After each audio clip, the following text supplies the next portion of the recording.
Hello, my dear friend, all around the world. The Baha'i greeting, Allahu Akbar to all of you. Well, so far, let's see. Today is 10:58, 22nd of June. So far, we have been talking about this spiritual attributes. I covered few areas, but I tried to go towards a list. To be honest with you, I found it in Google because you can't find all the words at the same time. I had to edit. A lot of it was irrelevant. And the Baha'is have written too a book, the Book of Virtues, used some of that. So I could kind of create a list. But by far, this is no list at all. Someday, like a taxonomist, somebody has to come and find these feelings and name it, the habits, everything, including its qualities. At the moment, I'm just saying it, so I try to cover everything up as much as I can. At the moment, we have no idea of these things at all. We're like the Aristotle's taxonomy of saying the plants are flowering and non-flowering, which you know how primitive is that. The same way it is right now in 21st century when we talk about the spiritual attributes. So, addition on what I've said before, I'm going to talk about associating attributes. These are attributes that come in association with people, otherwise it's not possible to have them. You can't be in cave to be generous, or forgiving. You have to forgive a person or be generous to a person. You can't be generous to a stone or to a plant. And some of it is willingly we are associating with people. Sometimes the other parts is that we are in a relationship with people without we wanting. Like we are under a regime that we are associating with them. We have to. And the others are associations with God or relationship with God. That has to be classified what these things are. I think these are the three real areas that then we get these attributes. So I put 20, it's about 30 of them. 60 of them. I'm trying to cover tonight 20 of it. So I will not be explaining them more than a couple of minutes. So, number one, tolerance. In my opinion, tolerance is a shield of understanding that you're covering up to prevent fight, discussions, getting upset with people. Because if they make us upset and we're tolerating it, then we're afraid of them. That's why we're not saying nothing. Tolerance is to prevent these things. This is the real meaning of it, in my opinion. For example, you have a friend. He's good to you many times.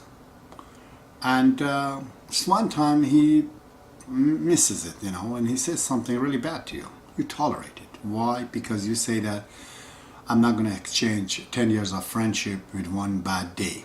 Abdul-Baha brings that example too regarding a servant and a king that was giving him always a good melon.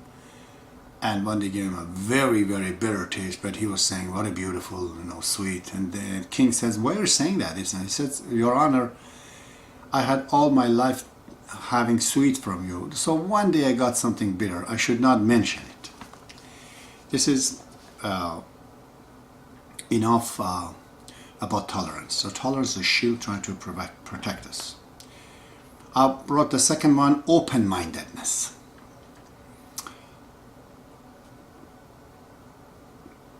I've written here that we have to carefully study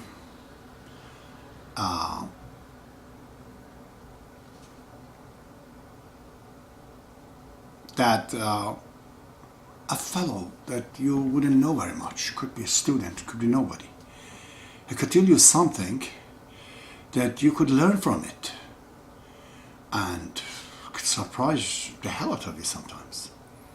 So that's what open-minded means, that you don't classify people as these are the best and they're the bad. No, all of a sudden in somebody that you're not expecting at all, he could come up with giving you an answer. I remember always the story of the Mickey Mouse and Walt Disney, that a mouse gave him the idea. A mouse gave him the idea to create the Mickey Mouse. And one of the stories one of the believers, they were killing him, and he put his blood over his face. And he said, is there anyone that has eyes to see what is happening? And Baha'ullah, the messenger of God, the manifestation of God, he says, it's so amazing what some people say. He was amazed at what he said. So the door has to be open, always. Number 3, acceptance. It is to accept the result that's not acceptable to you otherwise. It's a bad result. But you have to not only accept it, but also bring reasons why it happened. And then understand the things that happens could be also bad, could be also good. Everything that happens in the life to us, whether it's good, whether it's bad, first view, actually it's both bad and good. Even if you win $1 million ticket tonight, there's good and bad in it. And if you get a handicap on a chair, it could be good or it could be bad for you. Baha'u'llah says that so often that the loss of the property becomes a shield to save you. And some other times the trouble appears in the form of money. That's what he says. He has this story in the 7 Valleys. He says this guy was in love and he was so, perturbed, disturbed, and he was chased by the police, and he had to jump over a wall only to find his beloved behind the wall. So he didn't know if this guy was good or was bad. Just telling us that how, as Baha'u'llah says in 7 Valleys, to understand in a very bad things or good things. This acceptance means that you have to bring a reason why something has happened, and what are the benefit or disadvantage in it, and how we can change it and go for it. Number 4, respect. Well, the best relationship between people, I said before, is love. But if there's no love, we have to create and use some kind of ways, some kind of attitude, some kind of behavior, some kind of wording, some kind of appearance that we create a relationship. Respect essentially means creating a wall between you and other people. If you do not have the respect and become disrespectful in front of the ignorant people, they're just going to disrespect you too. For example, in front of a friend, you might say to your son, hey, you boy, shut up. But say it in front of a very ignorant guy. He would take advantage. He thinks he can say the same thing to your son. He doesn't understand. So respect means to understand your distance with the person you are. So it stops the clashes. Patience, number 5. Patience means to understand what is the given time for certain things to happen. For example, baby in the womb of the mother is like 9 months. You have a sickness. Doctor says it takes so long. So if you know this is the time that you have to wait, you have to wait. That's called patience. Beyond which, though, is not going to be good. Because if somebody is beating you up and you're trying to be patient in front of him, you're going to create a violent man out of him. So I've written number 6, forbearance. Forbearance is that when the time of patience is finished, now you know this person should not do this, or this job has to be taken place. But there have been mistakes or things that the time is to continue. So you're forbearing the situation.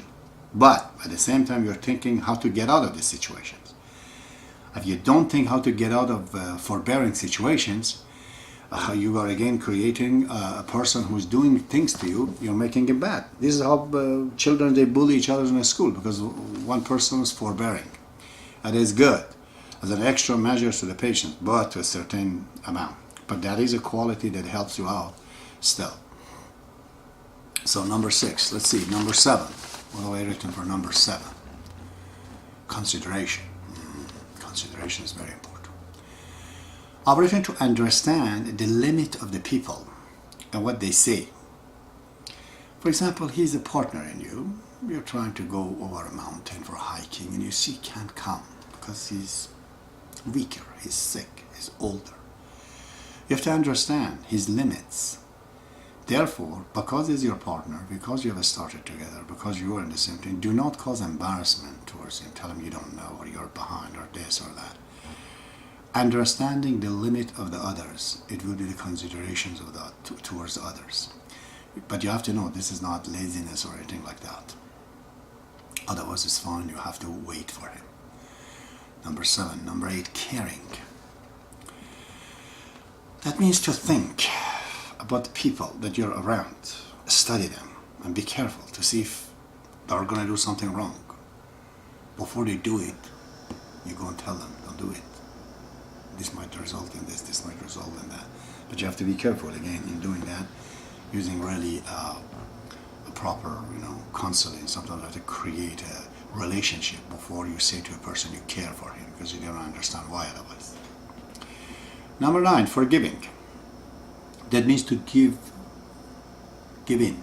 Let go of your legal right. For a person that he honestly failed to do it. I couldn't do it. It is a mistake, but it's an honest mistake. Or this person is good person, but he's oblivious of the situation. So you forgive him because you think there's a chance for him to become better.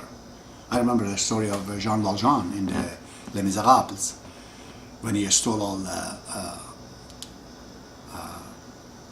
utensils, silver utensils. The priest came and the cops, they came to arrest him. Priest said, no, he did not do this at all. He defended the thief because he felt that this man might change, showing to goodness. So forgiving has to have a result. If it doesn't have a result, that's not forgiving. Number 9 is generosity. Now, generosity is a huge, attribute. It's a big one. That is when people want to pay his money, his wealth or something to others. Bill Gates does. It's a big responsibility because it can cause a lot of problem if you don't know it. I said before, when you give your money to somebody, before you give it to him, you're giving it to his God. Now God comes back and says, okay, I accept your money. Now I'm making you responsible to spend my money towards him. How would you spend God's money if he gave it to you towards others? You would be very careful because it's not your money now. It's his money. You have to make sure that you're doing something proper. I'm giving this example today here. It's like you have a problem in the house or in a car. You go repair it, and tomorrow again it's the same problem. The roof is leaking roof. You fix it, it's leaking again. Problem in the car. Do it and again happens. What does that mean? That means you're not repairing. That means your system is wrong. Your mechanic is bad. You don't know what you're doing. So giving to people only to come and repeat the same thing over, it's not good. A lot of things that Bill Gates does, he has to think about this. I'm going to give money to Africa to prevent AIDS. These guys aren't really stopping the measures not to have AIDS at all, but kept doing it. They said, good, there's a Bill Gates finding things. Tomorrow they do something else. Then what do you do? So we have to go a little bit more fundamental, trying to prevent the matter by our effort, by money. Sometimes our money has to be in the form of education. We don't give a penny to this guy, but we give him money if he wants to go to school, for example. Not just directly like that. Of course, if a sudden things happens, suddenly somebody, comes to you and says, hey, my son is in this hospital, we don't have any money, he's dying. You're gonna have to get up and go and do it right away. And also, as Jesus says, don't let the right hand to know what the left hand is. Because if you help somebody and he knows you've done it, next time he comes to you, you make a beggar out of him. Don't let him to know that you are doing this. Plus, you get a lot better feeling and more recompense. Okay? I can go a lot more, but I'm going to stop. Number 11. Persistence. Ooh, that's important. If you know somebody is making mistakes, system, government, anything, as it is the attitude of the North Americans and probably Australians as well, don't let go of it. Go right to the end of your life. Because you know it is wrong, you're going to have to do persistence. But of course, you have to be careful again. So it's not a fight of 2x4 with the circular saw.